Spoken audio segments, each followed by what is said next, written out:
Sans doute, l'arme de la critique ne peut-elle remplacer la critique des armes. La puissance matérielle ne peut être abattue que par la puissance matérielle, mais la théorie aussi, dès qu'elle s'empare des masses, devient une puissance matérielle.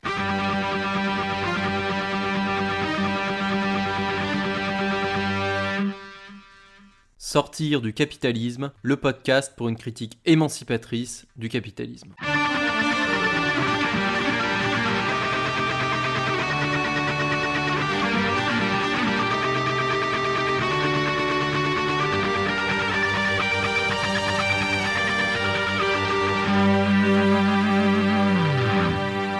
Et donc nous sommes dans une nouvelle émission de Sortir du capitalisme consacrée aujourd'hui à la politique, aux partis et à la révolution. Et pour en parler, nous sommes avec Le du collectif Agitation. Donc bonjour Le. Salut.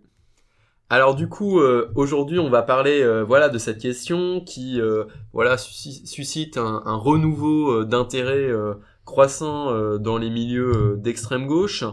avec un renouveau d'intérêt pour Lénine, manifesté notamment par le tournant néo-léniniste de Lordon. Un renouveau d'intérêt aussi pour Gramsci et les questions d'hégémonie culturelle, et aussi pour la stratégie populiste de Laclos et Mouffe, et la question évidemment de la prise du pouvoir, de l'État, de la révolution comme phénomène avant tout de prise de pouvoir politique, de prise de pouvoir d'État. Et du coup, on avait envie de revenir sur ces questions et les débats qui suscite à partir de Marx et de son évolution sur ces questions, puisqu'il a donné lieu à plein d'interprétations différentes, certains faisant de Marx plutôt un théoricien de l'anarchisme, comme Maximilien Rubel, d'autres lisant Marx comme un précurseur de Lénine, et enfin d'autres montrant que Marx évolue tout au long de sa vie sur le sujet, alors que d'autres vont plutôt insister sur le fait que globalement il aurait toujours eu la même conception de ces questions-là tout au long de sa vie. Et puis évidemment on reviendra aussi sur le grand débat entre Lénine et Luxembourg, et puis aussi sur tous les débats qui ont agité l'ultra-gauche, on va dire, française des années 60-70 sur ces questions de politique, de parti et de révolution. Alors peut-être du coup pour commencer, revenons du coup à la source de tous ces débats. Ce sont évidemment les écrits de Marx sur ces sujets-là, qui sont nombreux à partir des années 1840, de sa critique de la bureaucratie du début des années 1840, et qui va jusqu'à vraiment la fin de sa vie, où il se passionne, par exemple, c'est le sujet notamment du livre aux éditions La Symétrie, le dernier Marx, pour la démocratie chez les Iroquois. Et évidemment, on connaît certains fameux épisodes, son apologie de la Commune de Paris qui voit comme la réalisation de la dictature du prolétariat, sa conception du parti, qui naît vraiment à la fin des années 1840. On va revenir un petit peu là-dessus pour un petit peu avec le but de repenser à partir de cette histoire quand même riche intellectuellement les enjeux contemporains sur ces sujets-là. Donc peut-être qu'on peut commencer justement du coup sur Marx. Comment est-ce que toi tu verrais la conception que Marx a de la politique, du parti, de la révolution? Est-ce que toi tu vois plutôt des continuités ou des discontinuités? Est-ce que tu vois plus Marx du coup comme un théoricien de l'anarchisme ou plutôt comme un précurseur de Lénine? Comment est-ce que tu penses Marx par rapport à ces sujets? Je pense que la conception marxienne de la politique, pris au sens large, c'est-à-dire non seulement la constitution du parti, la conquête ou non du pouvoir d'État, et ensuite l'exercice d'un pouvoir d'une classe sur une autre, qu'on a appelé la dictature du prolétariat, et on y reviendra plus tard, elle est à la fois d'ordre analytique, mais aussi d'ordre stratégique. C'est-à-dire que Marx, c'était effectivement un théoricien, connu pour ses ouvrages majeurs tels que le Capital, mais c'est aussi un homme d'action, un militant, qui a participé à la Ligue des communistes durant le 19e siècle, puis à l'Association internationale des travailleurs. Il a pris position dans de nombreuses luttes sociales, que ce soit des d'insurrections armées au caractère prolétarien évident, mais aussi des luttes de libération nationale, ou des conflits coloniaux dont il fallait choisir un camp à soutenir en fait finalement, une position à tenir pour l'Association internationale des travailleurs qui représentait le mouvement ouvrier dans sa généralité. Donc la question de l'État, elle se pose à partir de ces travaux. Et quand le Marx jeune hegelien, il va écrire dans la question juive qui va opposer l'État à l'émancipation politique, puisque l'État c'est la réalisation du citoyen, donc c'est la subsomption de l'individu dans des catégories qui sont finalement politiques et qui empêchent l'émancipation humaine, et ben en fait il a une visée qui est de l'ordre de la critique de Hegel. C'est une critique de Hegel, c'est-à-dire que c'est un jeune hegelien, mais un jeune hegelien qui va commencer à se départir de Hegel et qui va affirmer que l'État bourgeois institue la politique comme sphère séparée et donc constitue un obstacle en fait à l'émancipation de l'homme en tant que tel. Oui, et c'est à ce moment-là aussi qu'il fait sa critique de la bureaucratie comme quasiment une sorte de classe dominante qui est en dehors de la société civile et qui domine. C'est bon, évidemment là où effectivement il va contre l'idée de Hegel, enfin en tout cas une certaine lecture de Hegel, mais bon un certain conservatisme disons qui fait voilà de l'État prussien et de sa bureaucratie rationnelle légale pour reprendre l'idée de Weber, un peu une sorte de voilà d'idéal ou de réalisation d'histoire. Marx il va vraiment contre ça et du coup effectivement c'est là où bon c'est souvent des textes qui seront mis en avant par exemple par quelqu'un comme Maximilien Rubel qui va plutôt essayer de montrer que le jeune Marx par exemple c'est vraiment cette idée de la démocratie contre l'État. C'est ça, c'est tout à fait ça. Et ensuite, la démocratie va moins s'opposer à l'État dans des textes plus politiques, comme le manifeste du Parti communiste, qui est en fait, selon qu'on le prenne, un gros tract à destination des travailleurs, où l'État devient l'outil de domination d'une classe sur une autre. Donc là, on en fait un agent immédiat de la lutte sociale, et il n'est pas opposé à des principes abstraits qu'il viendrait un peu empêcher. Mais finalement, c'est plutôt un outil de lutte d'une classe sur une autre, mais qui peut-être être renversé. Et c'est à partir des manifestes du Parti communiste que Lénine et bien d'autres vont développer leur théorie de l'État comme le lieu d'une lutte qu'on pourrait investir et qui serait finalement un peu neutre, puisque comme c'est l'instrument d'une classe, il peut être retourné, il peut être renversé. Bien que, encore une fois, on en reparlera quand on verra avec Lénine, mais Lénine a beaucoup nuancé son propos là-dessus, notamment dans l'État et la Révolution. Et ensuite, sur la fin de sa vie, notamment avec l'expérience de la Commune de Paris, donc là on voit encore que les positions de Marx, elles sont aussi fonction des événements historiques dont il est témoin, il qualifie l'État de parasite et d'avorton surnaturel de la société. Là, Marx constate que d'autres formes d'organisation peuvent être substituées à l'État, et même s'il donnera jamais de réponse définitive à cette problématique, qui va traverser l'ensemble de son œuvre et les débats de l'époque, qu'on pense notamment à ces débats avec Bakounine, dont on parlera un peu après, en fait, on voit qu'il y a d'autres fenêtres de sortie et que l'horizon de la politique s'élargit, comme tu l'as dit en introduction, pour Marx. Ouais, en fait, et ce qui est intéressant et en même temps complexe, c'est que l'État pour Marx, peut-être presque on pourrait parler d'une sorte de polysémie, dans le sens où effectivement au début de sa vie c'est vraiment l'État comme incarné par la bureaucratie, qui s'érige au-dessus de la société et qui joue comme un parasite. Bon, ça c'est une conception finalement aussi qui garde plus tard, mais qui l'enrichit aussi de cette idée que l'État c'est aussi un état de classe, un état de domination de classe. Et du coup ce qui fait que l'État devient potentiellement émancipateur à partir du moment où il y a la dictature du prolétariat, sur lequel on va revenir. Mais dans ces différentes conceptions entre guillemets, l'État ne recouvre pas exactement le même contenu, puisque par exemple l'État chez Marx, l'État on va dire de la dictature du prolétariat, c'est un État en gros, si je reprends ce que dit David Adam dans un article dans l'IPCOM, c'est caractérisé par deux choses, c'est le peuple en armes. Du coup, ce qui fait que par exemple une des grandes caractéristiques des États modernes, c'est-à-dire une armée professionnelle subordonnée à un pouvoir civil séparé, ça disparaît. Bon d'ailleurs ça va être repris par Lénine, même si de facto l'armée rouge va quand même être créée, donc voilà. Et après la deuxième caractéristique que David Adam met de cet état, de la dictature du prolétariat en fait, à part le peuple en armes, c'est l'idée de qu'il y a des élections et il y a l'élection on va dire de représentants de ceux en fait qui sont chargés en fait de coordonner notamment la lutte contre la contre-révolution bourgeoise. Mais ceux-ci ne sont pas comme les fonctionnaires d'un État moderne nommés à vie et constituent une sorte de caste séparée, mais élus avec un mandat révocable. Donc c'est-à-dire c'est le fonctionnement de la Commune de Paris, c'est-à-dire que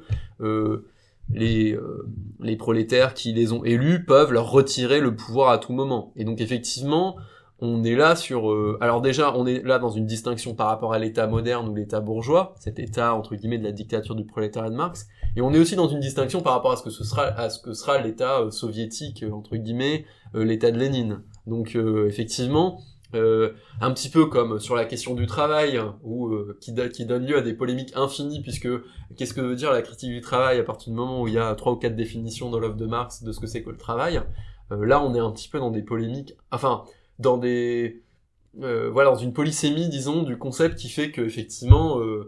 qui facilite un petit peu les embrouilles, puisque effectivement, quand on voit État prolétarien, quand on est anarchiste, on bondit, mais effectivement, si on a cette définition-là de Marx, on bondit peut-être déjà moins. Oui, c'est tout un tas d'enjeux qui relèvent un peu de la philologie des textes marxiens, mais qui prêtent à beaucoup d'anachronismes, puisqu'on est face à des concepts qui ont aujourd'hui une existence un peu galvaudée, surtout celui de dictature, qui a été un peu remis à la mode par les nouveaux philosophes et tous leurs travaux sur le totalitarisme. Mais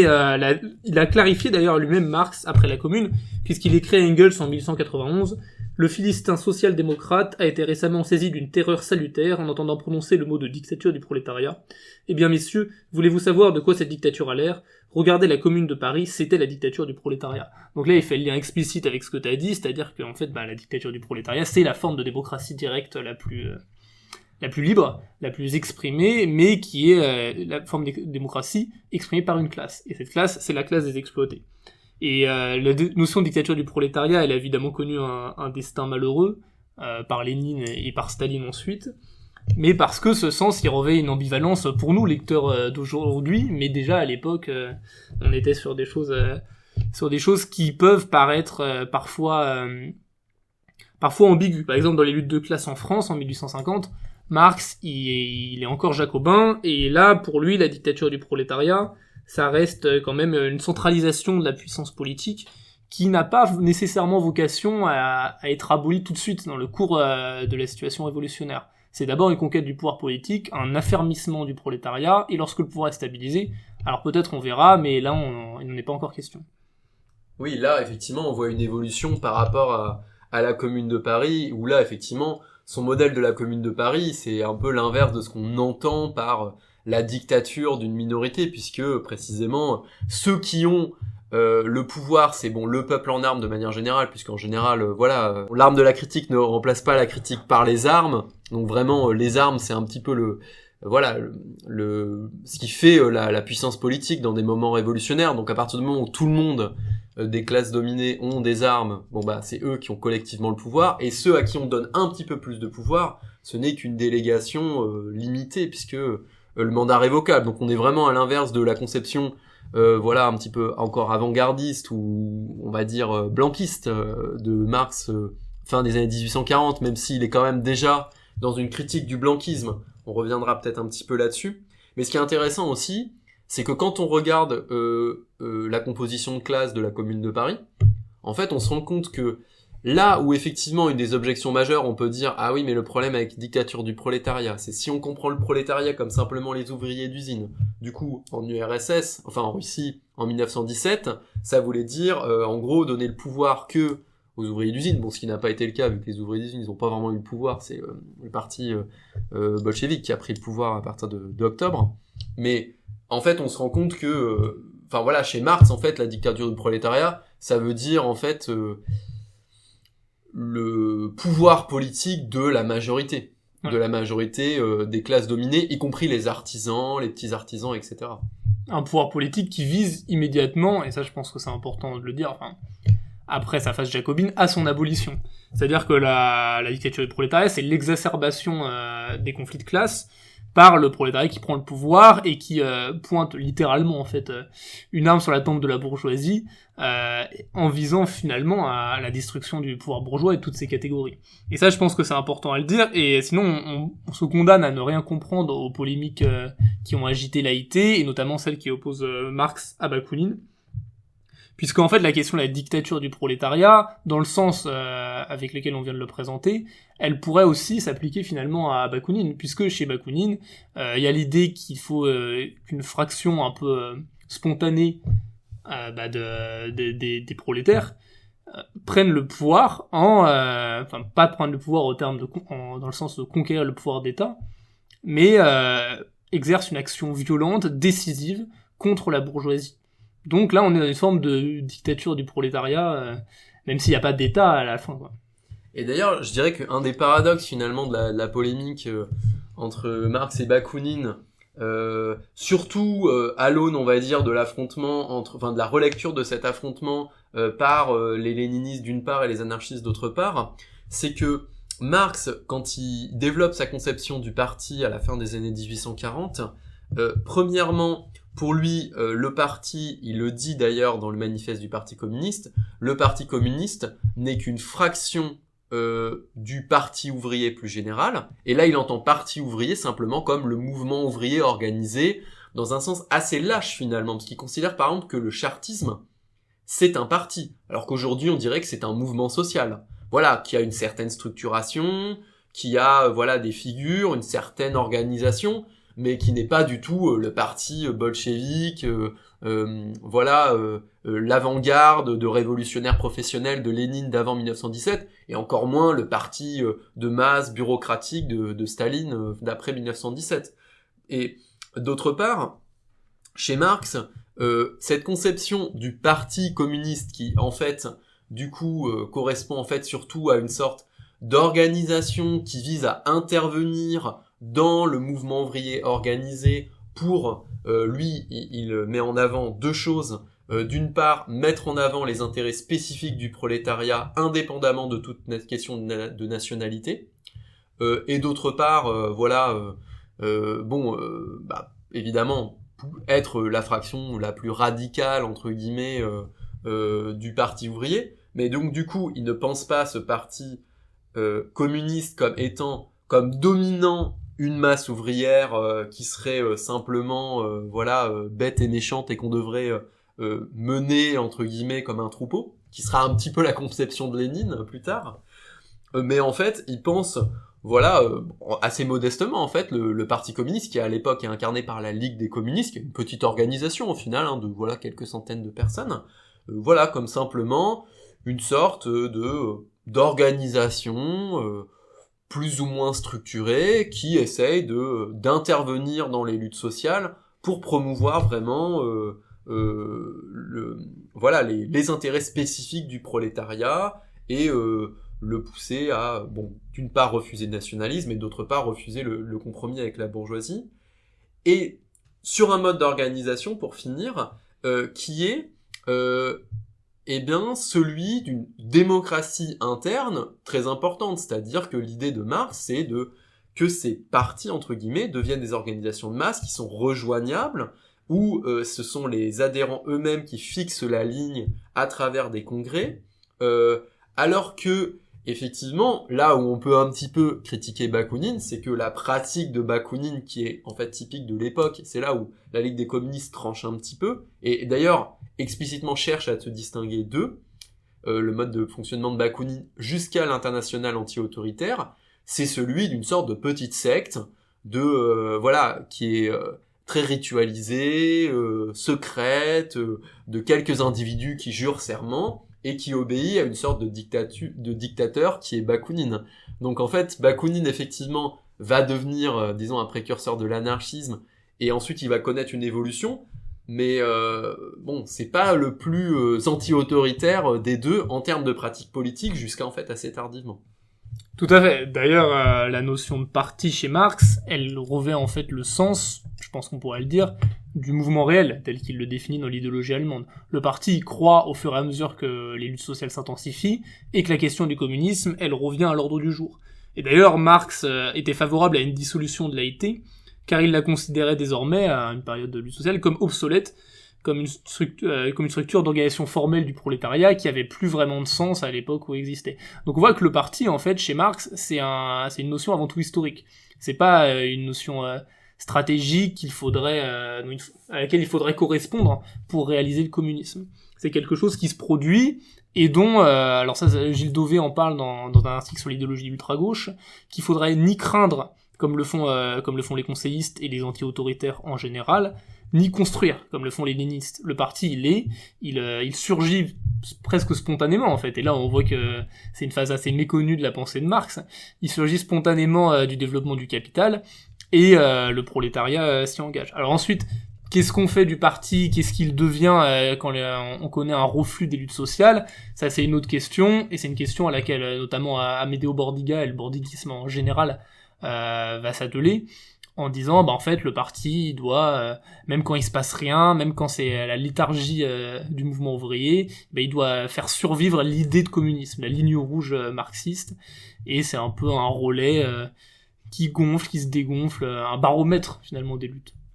Ouais, c'est intéressant. Et d'ailleurs, tu dis ça pour l'international, l'association internationale des travailleurs, mais c'est aussi vrai pour la Ligue des communistes. En fait, Marx, à un moment, va considérer, avec le reflux révolutionnaire post-1848, que, en fait, la révolution est finie, avec le retour de la prospérité économique, et que, en fait, ça ne sert à rien de maintenir la Ligue des communistes. Et d'une certaine manière, même si la Ligue des communistes est traversée par, comme dans toutes les organisations, des scissions entre ceux qui pensent que la révolution est encore possible, comme par exemple, j'ai oublié un peu le nom, mais que ceux qui pensent que la révolution est possible, ou ceux qui au contraire pensent que la révolution n'est plus possible, c'est le cas de Marx dès 1850. Effectivement, Marx considère que ça ne sert à rien de faire survivre cette organisation qui n'a plus lieu d'être en fonction du contexte historique, comme tu le rappelais, ce qui ne veut pas dire que Marx, après, pendant 20 ans jusqu'à la fondation de l'AIT, ne fait rien, parce qu'il continue de participer à notamment des réunions autour du mouvement ouvrier anglais, ce qui considère que à partir de ce moment-là, à ce moment-là, il considère que le mouvement réel, c'est le mouvement ouvrier anglais, qui lui continue de se développer, mais qui là, pour le coup, est pas particulièrement révolutionnaire, mais simplement, voilà, c'est le mouvement réel, c'est des petites organisations qui ont plus l'objectif de faire la révolution à travers l'Europe, mais, et donc c'est intéressant ce que tu dis sur, et peut-être que, effectivement, ce genre de conception, justement, historique ou contextuelle, entre guillemets, de la question du parti, et de l'organisation plus générale, puisqu'ici on dit parti, en fait, on pourrait dire organisation,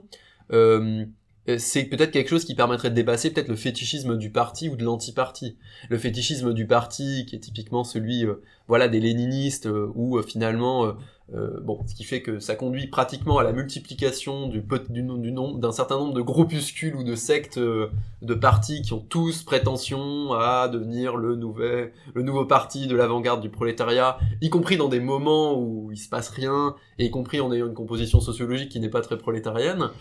Et à l'inverse, le fétichisme de l'anti-parti ou de l'anti-organisation qu'on retrouve, alors effectivement on aurait tendance à penser aux anarchistes, mais en fait surtout à une fraction des anarchistes, qui sont les anarchistes individualistes ou anti-organisation, qui vont faire presque de chaque organisation, y compris dans des moments où l'organisation s'impose, comme par exemple, je sais pas, la révolution russe ou la révolution en Ukraine, une sorte d'horreur qu'il faudrait éviter à tout prix, alors qu'on sait, par exemple, si on compare l'action des anarchistes en Russie et en Ukraine, malgré tous les reproches qu'on peut faire à la Makhnovtchina en termes de composition de classe, d'idéologie, de compromission, etc., ça a été quand même une force agissante, là où effectivement, dans certains centres en Russie, où c'était juste des intellectuels un peu désorganisés, ils n'ont pas pesé énormément dans la révolution russe, et ils ont plutôt permis à la force la mieux organisée, qui était le parti bolchevique, de prendre le pouvoir. Alors même qu'ils avaient des idées qui étaient susceptibles de rallier la majorité des gens. Force la mieux organisée, qui elle aussi, en fait, tout compte fait, est un produit historique déterminé qui est, en fait, ce qui s'imposait à Lénine, ou en tout cas ce qu'il a cru qui s'imposait à lui, c'était de construire le capitalisme en Russie. Et il est très clair là-dessus, dès 1918, il appelle sur le modèle du capitalisme allemand, à construire un État bourgeois, c'est-à-dire à moderniser l'économie russe, pour ensuite plus tard peut-être, pouvoir parvenir au communisme. Donc la forme parti, en fait, elle s'est imposée à lui finalement. Il l'a choisi et il a décidé. Alors bon, il n'a pas décidé comme ça, elle est pas non plus tombée du ciel. Il a dû effectivement réprimer certaines forces, les socialistes révolutionnaires, les anarchistes, qui n'avaient pas les mêmes ambitions que lui, ou en tout cas pas le même itinéraire pour y parvenir, je sais pas. Et ensuite, le parti, il reste une force historique dans tous les cas, quoi. Mais c'est intéressant ce que tu dis, parce que c'est vrai que en fait, si on fait une analyse de matérialiste entre guillemets des causes du débat entre Luxembourg et Lénine, force est de constater que la Russie est un pays où en fait la répression politique était tellement forte sous le tsarisme que en fait c'était impossible de construire une organisation de masse. Et effectivement, on va pas dire que le léninisme c'est le pire produit du tsarisme, un peu sous la forme de la boutade, mais on peut dire que le léninisme est aussi le produit des conditions politiques de la Russie tsariste, c'est-à-dire une situation où il est impossible de construire une organisation de masse à ciel ouvert avec des congrès où disons une masse très importante de gens peuvent participer. Et en fait, le parti bolchevique est aussi le produit d'une situation où objectivement, pour organiser la lutte, en fait, une armée de révolutionnaires professionnels disciplinés et obéissant à une sorte de directoire en exil était effectivement une force, pas nécessairement qui s'imposait, puisque on sait que d'autres organisations se sont structurées différemment. Mais globalement, effectivement, on voit que les anarchistes, en 1905, à part une brève phase de libéralisation où ils peuvent participer à des syndicats, globalement, ce qu'ils font, c'est beaucoup de terrorisme, en 1905, puisque leur activité est illégale. Les anarchistes vont vraiment créer des organisations qui vont faire autre chose que de l'action directe terroriste seulement après février 1917, c'est-à-dire un moment où, pour le coup, les conditions, entre guillemets, de la société bourgeoise libérale sont là, où ils peuvent créer justement des organisations de masse qui représentent pas des sortes d'armées de révolutionnaires professionnels. Et on voit que, par exemple, les socialistes révolutionnaires, qui ensuite vont prendre un ton extrêmement démocratiste, attendons l'Assemblée constituante pour régler la question de la réforme agraire, etc. Avant 1917, ils sont dans des conditions de répression politique telles que, en fait, l'essentiel de leur action, c'est des attentats contre le tsar et sa famille, et des officiels tsaristes. Donc on voit que matériellement, le parti ou l'organisation est quand même très modelé par la situation politique répressive, là où en Allemagne, il y a la possibilité de faire un parti de masse où effectivement les ouvriers peuvent jouer un rôle direct, d'où la conception effectivement de Luxembourg. Même si je prétends pas réduire le débat à Luxembourg, à Lénine, à simplement les conditions matérielles et politiques en Russie et en Allemagne, mais c'est effectivement quelque chose qui est important à prendre en compte et qui, comme tu le disais, c'est comme tu dis, Lénine, c'est aussi le produit de son époque, et Luxembourg aussi, et c'est pas simplement des sortes de Deus ex machina qui ont pensé, se sont opposés politiquement sur ces questions-là, un petit peu de manière hors sol, quoi. Oui, c'est les circonstances historiques, nationales, politiques, qui forgent les termes dans lesquels vont se poser en fait les questions stratégiques. Et lorsque Rosa Luxembourg fait la promotion des conseils ouvriers et de la démocratie directe du mouvement prolétarien, en fait elle le fait dans les termes qui sont les siens en Allemagne, et qui ont eu un écho au-delà d'elle d'ailleurs, parce que après l'assassinat de Luxembourg par les Freikorps, il reste quand même des expériences communistes en Bavière, ou en tout cas des luttes sociales intenses autour de Munich, etc. Donc là, on voit que finalement, même au-delà du débat qui s'est posé, en fait c'est le communisme allemand, parce que un communisme développé avec une base ouvrière forte, qui va pouvoir lancer des expérimentations, etc. Et ça, Lénine, il en avait plus ou moins conscience, puisqu'il dit s'inspirer du modèle allemand, simplement il estime avoir un train de retard qu'il faudrait selon lui rattraper. Et ensuite, il a, quand la Troisième Internationale s'est créée et qu'il a commencé à avoir une direction du Comintern sur les autres partis européens, il va impulser un peu des stratégies sur le modèle soviétique cette fois, ce qui sera encore plus amplifié chez Staline, qui ne voit que l'URSS comme modèle à suivre, et où là, finalement, on va perdre un peu cette politique circonstanciée, cette politique de la conjoncture, qui, à mon avis, était intéressante chez les premiers communistes à l'époque. Oui, non, mais ça c'est sûr qu'effectivement, un des désastres entre guillemets du fétichisme du parti sur le modèle marxiste-léniniste, c'est que du coup on va chercher à le répliquer partout dans le monde avec des conditions extrêmement différentes. Alors avec chaque fois, en fait, il y aura des adaptations locales. Le parti des Khmers rouges ne ressemble pas au parti de Mao, qui ne ressemble pas au parti marxiste-léniniste, etc. Mais en tout cas, par contre, il y aura un certain nombre de travers qui vont se répliquer partout, avec notamment l'idée que finalement c'est l'efficacité et la discipline qui priment avant tout, finalement l'idée que de la démocratie à l'intérieur du parti va disparaître, l'idée entre guillemets que le parti communiste ne serait qu'une fraction du parti ouvrier au sens de mouvement ouvrier. Alors là, cette idée va complètement disparaître. Voilà, effectivement, on voit que et tout ça est lié aussi à une certaine violence en fait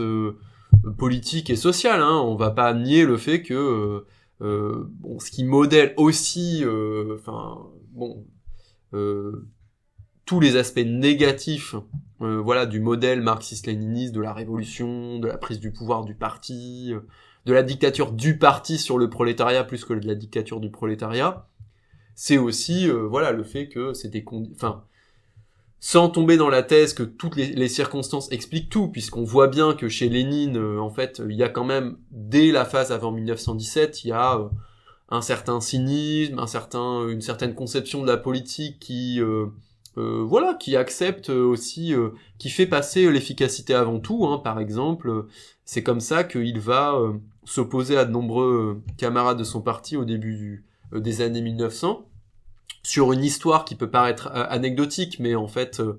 un camarade du parti a poussé au suicide une camarade en lui faisant du chantage, et Lénine considère que comme c'est un camarade qui est efficace, il faut pas le sanctionner, il faut le garder, et cette conception un peu cynique de la politique et du primat de l'efficacité avant tout, va conduire à force effectivement une forme d'organisation extrêmement dictatoriale à l'intérieur du parti et de dictature du parti sur le reste de la société. Et qu'on a vu pousser à l'excès finalement un peu chez Bordiga et les bordiguistes qui vont parler d'expression organique du prolétariat pour le parti, où ils vont détruire un peu les faux semblants démocratiques que Lénine tâchait quand même de mettre en avant en parlant de centralisme démocratique, c'est-à-dire liberté totale dans la discussion, unité dans l'action. La liberté totale dans la discussion chez Bordiga, elle est balayée explicitement, quoi, pour dire que finalement en fait il y a une ligne véritablement marxiste qui doit s'imposer et qui doit combattre les lignes dissidentes de toutes les forces qu'elle peut. Donc là aussi on a à nouveau, et là c'est aussi en parallèle, le produit de circonstances particulières, puisque Bordiga, finalement, il a vécu la montée du fascisme en Italie, il a vécu la clandestinité, et finalement, il avait tout de suite une conception quasi militaire du parti prolétariat. Oui, et c'est intéressant ce que tu dis, parce que ça fait penser aussi à la période stalinienne, sur le changement de composition sociologique de la direction du parti bolchevique dans les années 1930, où la vieille garde bolchevique, qui malgré tout était quand même baignée des idées des Lumières, de la démocratie, etc., même si dans la pratique c'était passé sous le tapis, entendons-nous bien, mais qui restait un petit peu attaché quand même à certaines idées comme l'idée de démocratie ou dans le parti, ou l'idée d'égalité homme-femme, etc., va être balayée par une génération effectivement de néo-bureaucrates qui eux viennent plutôt des classes populaires ou vraiment de la toute petite bourgeoisie, et qui eux sont moins baignés de ces idéaux qui de toute façon n'existaient pas dans la réalité, et qui ont une conception un petit peu plus carriériste et opportuniste du pouvoir, et qui se retrouvent du coup assez bien dans l'expérience stalinienne. Et du coup, effectivement, de plus en plus dans les partis marxistes-léninistes, surtout, on peut penser à en URSS notamment, et puis ailleurs dans une certaine mesure, cet idéal régulateur du centralisme démocratique, qui de toute façon était déjà balayé dans les faits par Lénine et Trotsky, va être en plus balayé idéologiquement dès cette période voilà, la démocratie devient quelque chose de complètement bourgeois, de considéré comme complètement bourgeois et voilà, qui n'a pas lieu d'être, qui presque est un modèle repoussoir, contre l'efficacité, etc., etc. Et même au-delà des organisations partidaires, on retrouve un peu, c'est la question en fait de l'intervention qui se pose, et de l'intervention à partir de quelle position on l'effectue. C'est-à-dire que si on estime qu'on est les seuls détenteurs de la science communiste et qu'on doit l'appliquer en l'insufflant finalement aux masses hébétées, alors oui, ça paraît logique de faire fi un peu des procédures démocratiques qui sont autant de freins à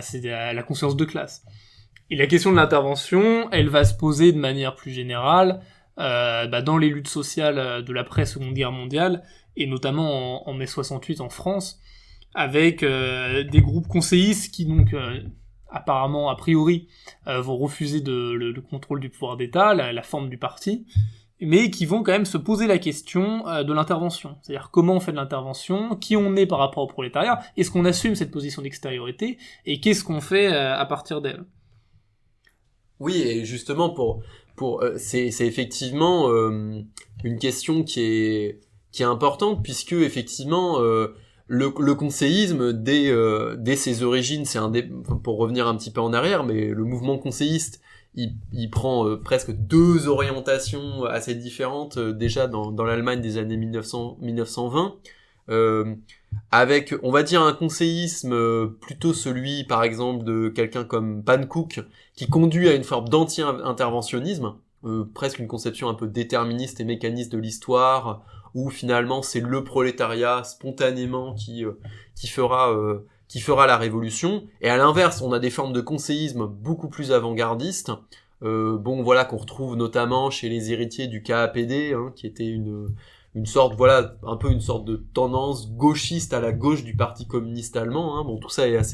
assez complexe, mais représente quand même des effectifs assez importants. Matic, dans sa biographie, parle de groupuscules, mais c'était quand même des groupuscules où il y avait des dizaines de milliers de personnes. Donc voilà, c'est quand même des gros groupuscules à l'époque. Et effectivement, eux ont une conception. Alors effectivement, à chaque fois, c'est basé sur les conseils ouvriers, donc voilà, qui est un mouvement qui a existé en Allemagne fin 1918 et puis en 1919 aussi. Voilà, des assemblées, un petit peu le modèle des soviets en fait. C'est des assemblées de soldats, de paysans et d'ouvriers. Alors beaucoup d'ouvriers en Allemagne aussi, et de soldats. Voilà, qui sont des organismes de pouvoir prolétarien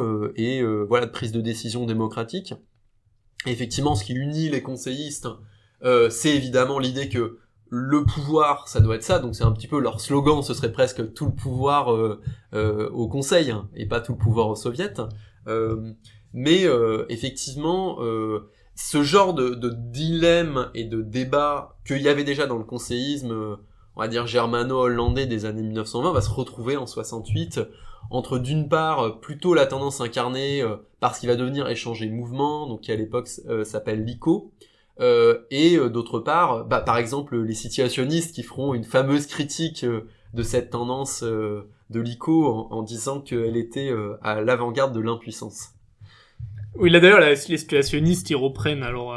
volontairement ou non, je sais pas, mais un peu le reproche qu'adressait Marx à Bakounine, et aux anarchistes en particulier, de faire de l'abstentionnisme politique, de pas se prononcer et d'abandonner le terrain de la lutte à des aléas un peu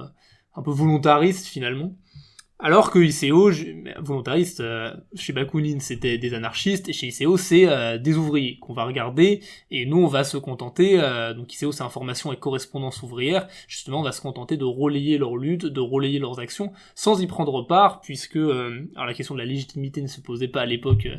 évidemment, mais puisqu'on serait un obstacle finalement, en tant que militant communiste, en fait on viendrait parasiter, on viendrait obstruer la destinée révolutionnaire du prolétariat, dont la seule tâche et finalement d'accomplir le communisme. Et comme c'est sa mission historique, il va la réaliser quoi qu'il se passe. Donc ils étaient un peu dans une certaine solitude ICO, que l'international situationniste va vouloir briser en disant que l'avant-garde, et c'est là où ils vont s'inspirer aussi des bordiguistes, même s'ils rejoignent davantage la conception conseilliste du pouvoir démocratique, des conseils ouvriers, etc., où l'avant-garde va venir porter un programme fort, puisque chez l'IS, c'est la critique du travail, c'est la critique de l'aliénation, c'est la critique de la marchandise, plein d'éléments qu'on retrouvait pas vraiment dans la première phase historique du mouvement ouvrier, et ils vont venir la dispenser en fait ce programme auprès du mouvement ouvrier et des ouvriers en lutte. Et ensuite, dès que la lutte est initiée sur ces bases, sur des bases radicales, et ben alors la tâche de l'internationale situationniste, enfin du moins c'est telle qu'elle se pensait elle-même, c'était de se dissoudre dans le mouvement et de finalement ne plus apparaître comme une organisation à part, mais de devenir le cœur même du mouvement ouvrier, du parti, au sens où on l'a défini tout à l'heure. En fait, finalement, on pourrait presque dire que l'internationale situationniste, c'est enfin la réalisation de la conception du parti chez Marx. On pourrait presque dire ça. Oui, c'est ce qu'il voulait, en fait. Malheureusement, ça ne s'est pas réalisé à l'époque pour plein de raisons qui seraient un peu fastidieux d'énumérer ici, mais on a une relecture de Marx aussi à l'époque, dans les années 60, qui va justement chercher à dépasser tous les modèles un peu sclérosés de la bureaucratie soviétique, à partir d'une critique du capitalisme d'État et de tous les concepts qui se rapprochent de celui de capitalisme d'État, et qui va permettre finalement de repenser le rôle et la position que jouent les communistes dans le mouvement ouvrier. Oui, et du coup, ce qui fait qu'effectivement, on a chez l'international situationniste une tentative presque de dépassement un petit peu de l'opposition entre marxistes et anarchistes, de manière générale d'ailleurs dans leur théorie, puisqu'ils se réfèrent autant finalement à Marx qu'à Bakounine, autant à l'anarchisme de l'Espagne de 1936 que à certaines expériences plutôt qu'on rattache au marxisme comme le mouvement conseilliste ou spartakiste de la révolution allemande de 1918-1919. Et notamment sur cette question, puisque en fait d'une certaine manière ils sont pour une certaine organisation et pour un certain avant-gardisme idéologique, et en même temps ils ne veulent pas diriger politiquement le prolétariat par en haut. Et c'est intéressant parce que finalement cette tentative de dépassement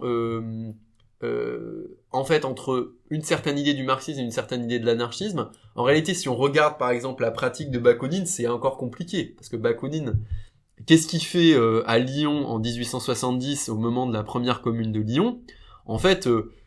c'est un petit groupe de gens qui organisent une sorte de coup d'état révolutionnaire qui ressemble un peu à celui d'octobre 1917, sauf que il est bien moins préparé et il a pas la force armée pour lui, donc il échoue. Mais Bakounine avait une conception finalement sur certains aspects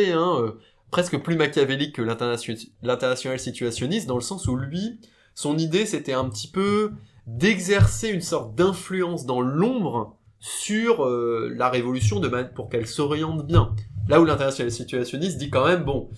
une fois que le mouvement est lancé, nous on se retire. En fait, on fait juste de l'agite propre, entre guillemets, dans un premier temps, on lance les idées. Alors Bakounine, finalement, a une conception presque plus machiavélique de la politique, ce qui est encore une fois est un petit peu étrange, effectivement, quand aujourd'hui on pense cette opposition entre marxisme et anarchisme. Quand on compare la pratique politique de Marx et de Bakounine, sur certains aspects, elle correspond au cliché traditionnel. Oui, Marx avait une conception autoritaire par exemple, du comité central, entre guillemets, de l'internationale, de la première internationale. Il va tenter des coups de force, comme en 1870 pendant la Commune de Paris. Il va tenter un petit peu de mettre au pas les différentes sections. Il avait aussi une pratique politique assez machiavélique, notamment l'organisation du Congrès de La Haye en 1872. C'était exprès parce que la Hollande ne pouvait pas être accessible à tous les anarchistes, futurs anarchistes, ou disons les anti-autoritaires pro-Bakounine, parce que du coup ça a obligé de passer soit par la Belgique, soit par l'Allemagne, qui étaient des pays où, précisément, ces gens-là ne pouvaient pas passer. Donc, c'est pas pour dire tout ça que, non, mais Marx, c'était le vrai démocrate, et que Bakounine, en fait, c'était un salaud de blanquiste. Mais c'est pour dire, que les choses sont un petit peu plus compliquées parfois qu'on les présente de manière, dans une sorte de vision léniniste de Marx et de vision trop anarchiste, entre guillemets, de Bakounine.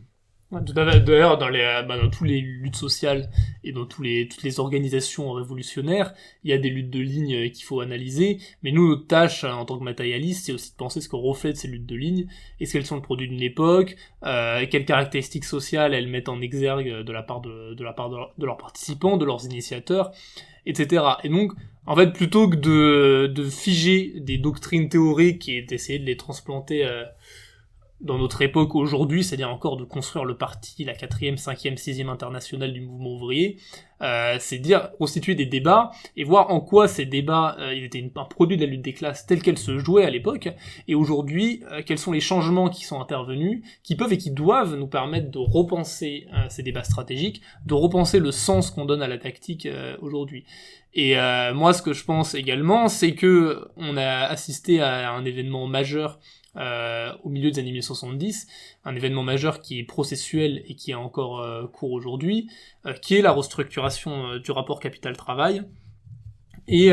qui est corollaire de ce qu'on appelle la désintégration de l'identité ouvrière, donc l'idée que le prolétariat ne peut plus s'arrimer à une identité positive pour faire de la politique en fait, pour construire son pouvoir, pour construire le pouvoir prolétarien, quelle que soit la forme qu'il prenne, que ce soit un pouvoir prolétarien étatique marxiste-léniniste ou un pouvoir prolétarien conseilliste, un pouvoir prolétarien anarchiste. Dans toutes ces théories, il y a en commun le fait que le prolétariat, la classe ouvrière, doit prendre le pouvoir, soit pour le détruire immédiatement, soit pour le conserver un peu, soit pour le conserver longtemps, mais en tout cas c'est le prolétariat, en tant que classe ouvrière, qui va prendre le pouvoir. Oui, et effectivement, je pense que c'est important de dire effectivement que il faut penser ces questions-là, voilà, de manière contextuelle et à l'aune aussi des changements en fait du capitalisme depuis les années 70, qui effectivement on détruit le mouvement ouvrier organisé partout dans le monde, et ce qui fait qu'aujourd'hui les luttes sociales se présentent sous une forme qui n'est plus celle de la phase fordiste ou même de la phase de l'ascension du mouvement ouvrier, hein, qui sont des conditions nouvelles. Ce qui ne veut pas dire qu'il y a uniquement des éléments positifs là-dedans, hein. Bon, peut-être que chez certaines revues comme EndNote, il y a une tendance peut-être un peu trop optimiste sur le fait que d'une certaine manière la restructuration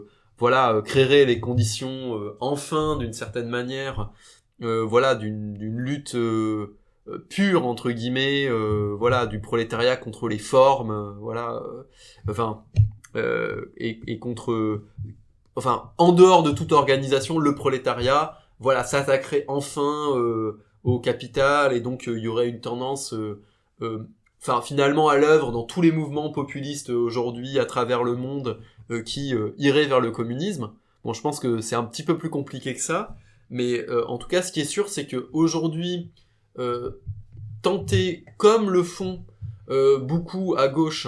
de s'arrimer à un modèle stratégique et organisationnel passé, que ce soit l'anarcho-syndicalisme, que ce soit le parti léniniste, etc., etc. Bon, évidemment, il faut s'intéresser à l'histoire de toutes ces formes d'organisation, en faire la critique, en tirer un bilan, etc., etc. Mais il faut les restituer dans leur contexte historique, et si on les resitue dans leur contexte historique, on se doute bien que du coup, ce ne sont pas des modèles à répliquer tels quels de manière univoque aujourd'hui, puisque aujourd'hui, si on essaye, de recréer la CNT, c'est-à-dire un syndicat anarchiste de masse, on va pas y arriver en fait. Et du coup, voilà. Mais effectivement, tout ça nous laisse devant une sorte de vide. En fait, c'est ça. La grande angoisse, on va dire, métaphysique qui saisit l'extrême gauche et l'ultra gauche depuis les années 70, c'est la mélancolie du mouvement ouvrier organisé. C'est-à-dire que, les formes qui historiquement avaient eu de l'importance, le syndicat anarchiste, le parti léniniste, etc., tout ça a disparu ou est réduit à des groupuscules, etc. Et du coup, face à ça, effectivement, il y a l'attitude mélancolique ou à la limite rêveuse qu'on pourrait recréer tout ça, et puis il y a une attitude, je vais pas dire cynique, mais plutôt une attitude qui fait entre guillemets le bilan de ses expériences passées, et qui est capable aussi de se dire on est dans un nouveau contexte, donc il faut penser des nouvelles formes d'organisation, et ça veut pas dire qu'il faut repenser une forme d'organisation qu'on va garder pendant les 50 prochaines années. Et c'est contextuel, et chaque mouvement social d'ailleurs qu'il y a eu dans ces dernières années, il y a eu des formes d'organisation très intéressantes qui ont émergé, et ça a jamais été toujours les mêmes, avec les mêmes tactiques, les mêmes stratégies, les mêmes formes d'organisation, etc. Une fois qu'on a pris acte de l'obsolescence des formes d'organisation dont tu parles, une nouvelle problématique qui se dresse à nous, et à mon avis c'est inédit dans l'histoire de la lutte des classes, c'est de déterminer si une stratégie, au sens où on l'entend aujourd'hui, c'est-à-dire définir une manière de parvenir à un objectif politique précis, est encore envisageable. Ou est-ce que aujourd'hui la révolution communiste, dans ce nouveau cycle de lutte qui s'est entamé à partir des années 70, elle n'est pas un suicide, en fait, un suicide révolutionnaire de la classe, qui a un caractère uniquement négatif, et dont on ne pourrait pas définir les étapes, comment il se produit. Et ça, c'est une question qui est nouvelle, et je pense qu'on a beaucoup de mal à aborder, nous, marxistes, anarchistes, révolutionnaires, parce que elle nous rend, en fait, pas inutile, mais en tout cas abasourdi,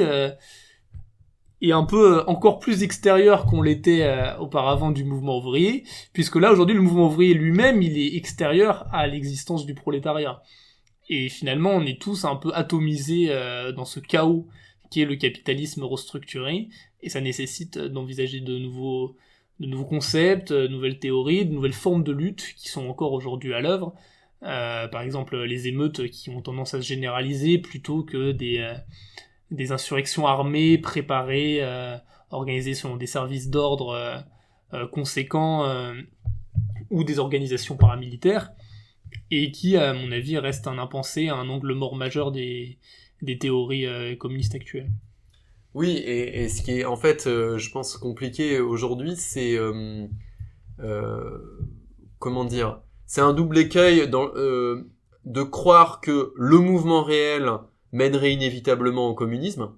qui presque serait un peu la tendance, en tout cas la critique qu'on pourrait faire à une revue comme Endnotes, en tout cas dans certains de ses textes comme En avant barbare. Et donc il y a un petit peu une forme extrêmement optimiste qui ne pense pas par exemple que la lutte des classes pourrait très bien évoluer dans un sens fasciste. C'est le sens d'ailleurs d'un article intéressant d'agitation d'il y a quelques années. Et en même temps, la fin du mouvement ouvrier organisé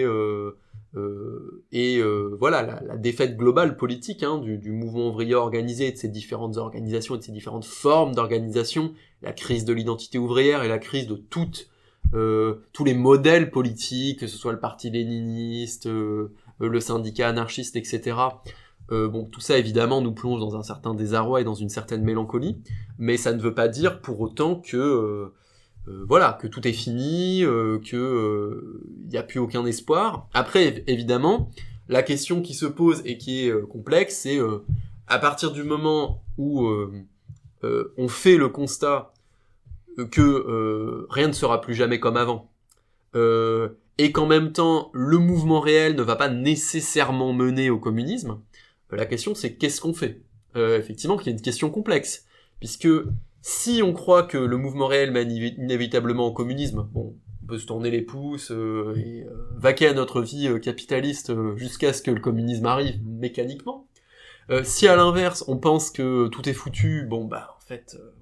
tout est foutu, autant mener une vie bourgeoise bien rangée. Par contre, si on n'est ni dans l'un ni dans l'autre, se pose la question, et se rejoue un peu cette question de l'intervention, se pose la question, est-ce que notre rôle en tant que communiste, c'est simplement de chercher dans le mouvement réel, dans les mutations du capitalisme, des sortes de pistes théoriques pour repenser la question de la révolution aujourd'hui, tout en sachant que notre vocation, c'est pas forcément de répandre cette nouvelle conception. En même temps, force est de constater que d'autres, dans les milieux d'extrême gauche, eux, sont persuadés qu'eux, ils ont la réponse, et du coup, gagnent une certaine forme d'hégémonie. Donc du coup, est-ce que l'enjeu, ça devient uniquement de se battre au sein des milieux militants, qui sont principalement composés de gens d'origine bourgeoise et classe moyenne, pour l'hégémonie sur la bonne théorie de la révolution? Enfin voilà, c'est un petit peu les dilemmes, je pense, aujourd'hui, qui nous agitent et qui poussent à faire cette émission. Bien sûr, parce que l'incertitude dans laquelle, et là je vais revenir sur les théoriciens que t'évoquais en introduction, l'incertitude dans laquelle nous laisse l'antipolitique, c'est-à-dire le constat qu'on ne peut pas produire de la politique communiste aujourd'hui, elle pousse certains et certaines à rechercher de nouveaux sujets révolutionnaires, ou en tout cas un nouveau moyen de combattre avec une certaine assurance. Et par exemple, il y a des théoriciens communistes, voire des théoriciens bordiguistes comme Jacques Camat, qui vont justement aller construire de nouveaux sujets qui leur semblent être des valeurs un peu plus sûres que la vieille figure de l'ouvrier un peu archaïque. Alors chez Camat, c'est la communauté humaine, le Gemeinwesen. Chez Castoriadis également, on avait une disparition, une moyennisation du prolétariat, etc. Et chez les intellectuels plus républicains, voire bourgeois, on a une excavation des travaux de Gramsci, de tous les travaux sur l'idéologie, sur la culture, où là il y a plus vraiment de sujets révolutionnaires, mais il y a toute une grammaire du social qui peut être remodelée, qui peut être retravaillée, et qui permet quand même d'avoir une certaine prise, notamment lorsqu'on est un intellectuel et qu'on dispose d'un certain capital culturel, voire d'assises universitaires. On a une prise directe, on a un moyen de faire de la politique en fait, en produisant de l'idéologie, et en l'assumant comme tel, et en la diffusant dans certains canaux médiatiques souvent, ou des petits succès de librairie, etc. Oui, et effectivement, presque on pourrait dire que aujourd'hui il y a un retour dans les milieux intellectuels et les milieux d'extrême gauche, et d'où je pense le tournant néo-léniniste de certains intellectuels comme Lordon, un certain retour à, j'allais dire l'illusion politique, peut-être que le mot est un petit peu fort, mais ou l'illusion interventionniste, c'est-à-dire l'idée que un petit peu comme Lénine en son temps, on pourrait, enfin soi-disant, parce que c'est un petit peu plus compliqué que ça, la révolution russe en réalité, mais qu'on pourrait, à partir d'un petit parti d'intellectuels d'origine bourgeoise et classe moyenne, diriger les masses d'une manière révolutionnaire ou réformiste, ou entre les deux, c'est pas toujours très très clair. Et cette conception, je pense qu'on peut en faire une analyse matérialiste de pourquoi de plus en plus de gens se tournent vers ça. C'est parce que il y a eu, je pense, une certaine domination du spontanéisme ou de l'assembléisme dans les années 2000 et 2010 avec le mouvement des places, avant le mouvement altermondialiste, jusqu'à Nuit debout notamment, etc., qui justement étaient des mouvements anti-organisationnels, et un certain nombre d'intellectuels sont devenus un peu frustrés par l'absence de résultats, effectivement, qui est indéniable, l'absence de résultats politiques tangibles, massifs, concrets de ce genre de mouvement. Et par exemple, quelqu'un comme Andreas Malm, qui est aujourd'hui le nec plus ultra du marxisme-léninisme, c'est quelqu'un qui, il y a 15 ans, faisait des assemblées en agitant les mains. Donc on voit que probablement que ce tournant néo-léniniste et cette recherche de la forme organisationnelle du parti qui enfin mènera le peuple ou le prolétariat ou remplacé par un autre concept à la révolution anticapitaliste ou antiraciste, par exemple, si je prends le parti indigène de la République, parce que les sujets révolutionnaires, il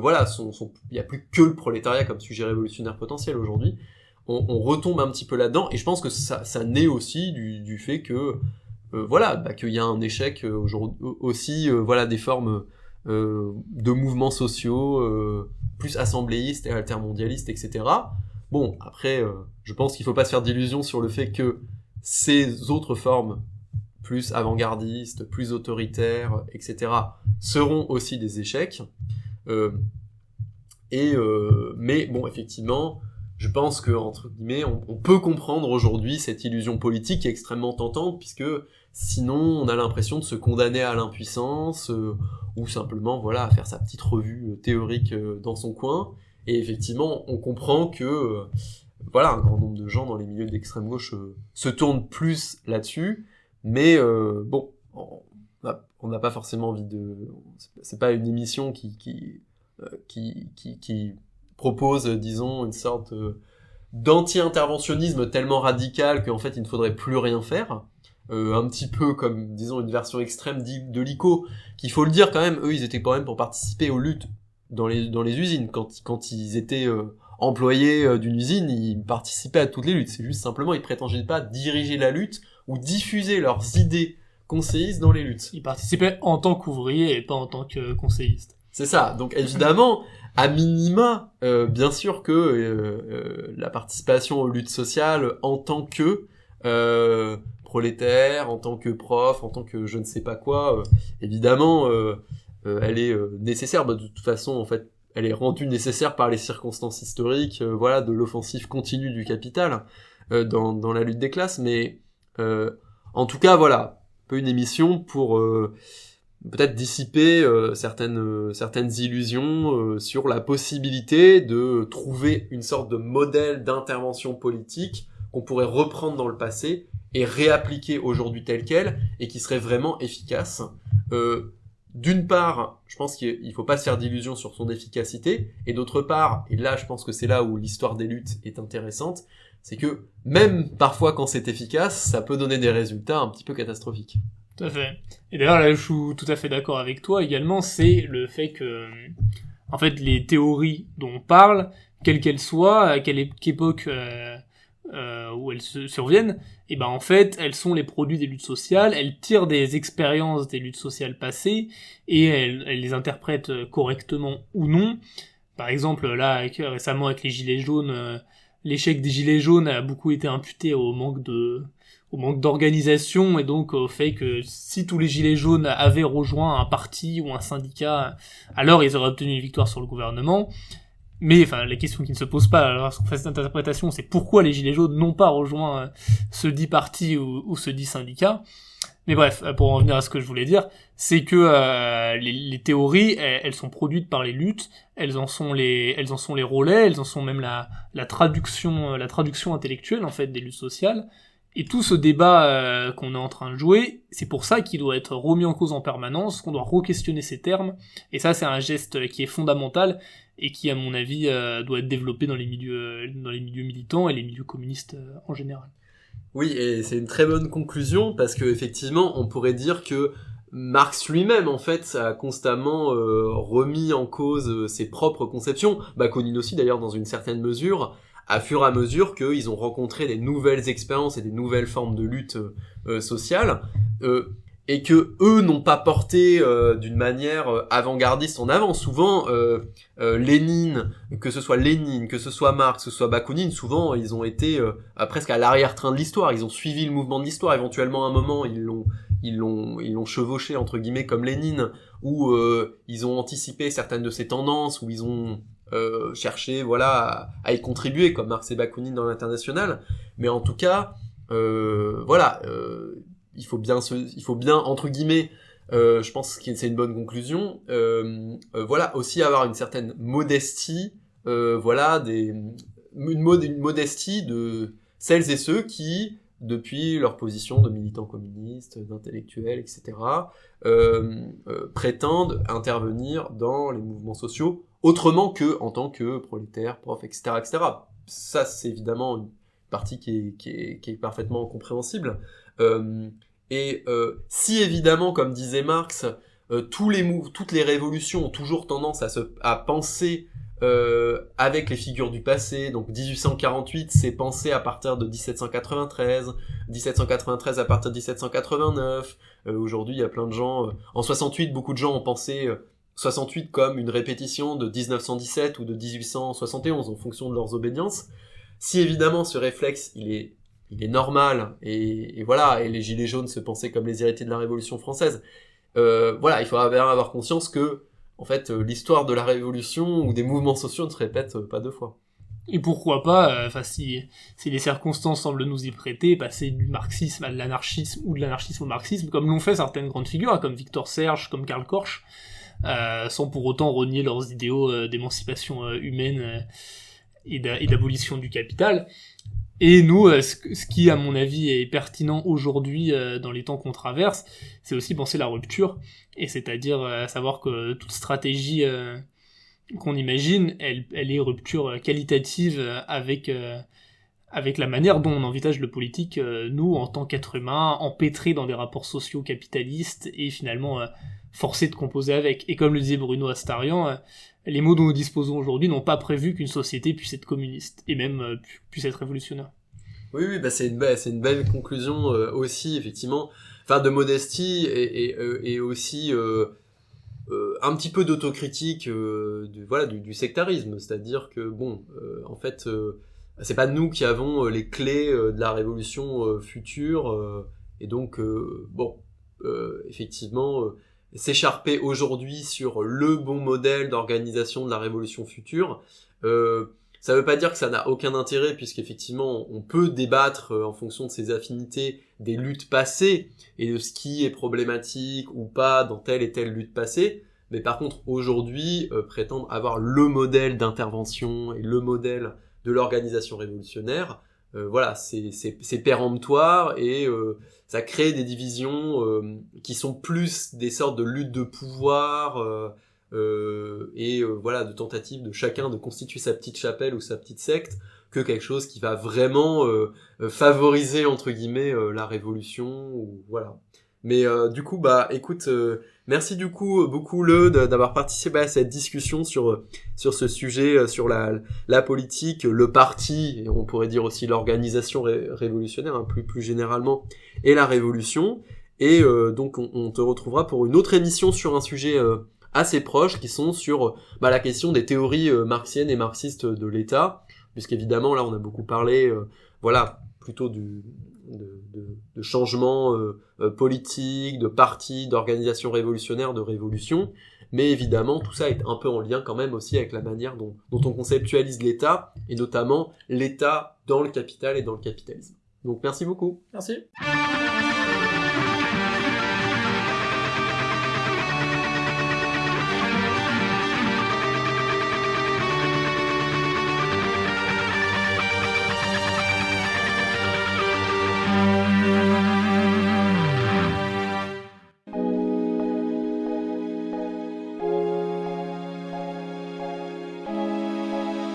Spectre.